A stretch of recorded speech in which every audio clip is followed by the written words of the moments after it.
ছেলে, আমার ছেলের 11 বছর, আমার ছেলের নাম আরিয়ান, ক্লাস 4-এ পড়ে আমার সন্তান, বাংলা ভাষণে পড়ে।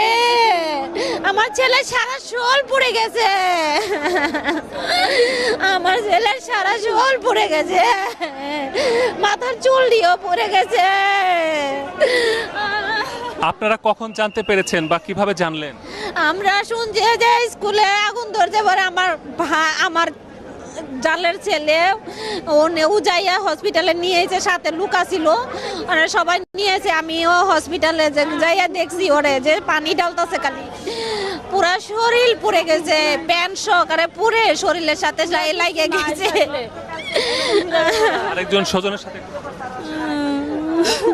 কি বলবো, দোয়া করেন সবাই যাতে আমাদের ছেলে সুস্থ হয়। বলার মতো ভাষা নেই আমাদের।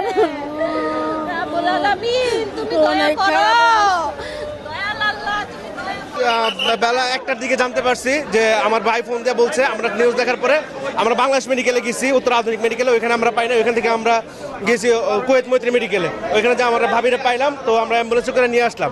প্রচুর পরিমাণ হতাহতের অবস্থা ভাই, খুবই খারাপ অবস্থা। হতাহতদের মধ্যে শিক্ষার্থী বেশি না বয়সের হিসাবটা একটু বলবেন? শিক্ষার্থী বেশি। শিক্ষার্থীদের বয়সের লিমিট সীমাটা মানে কত বছর? শিক্ষার্থীদের প্রাইমারির বাচ্চারা বেশি ছিল, সব প্রাইমারি ছোট বাচ্চারা বেশি ছিল, সব ছোট বাচ্চারা বেশি ছিল ভাই। আমি কথা বলতে পারছি না, আমার শরীরে বসন্ত দাঁড়া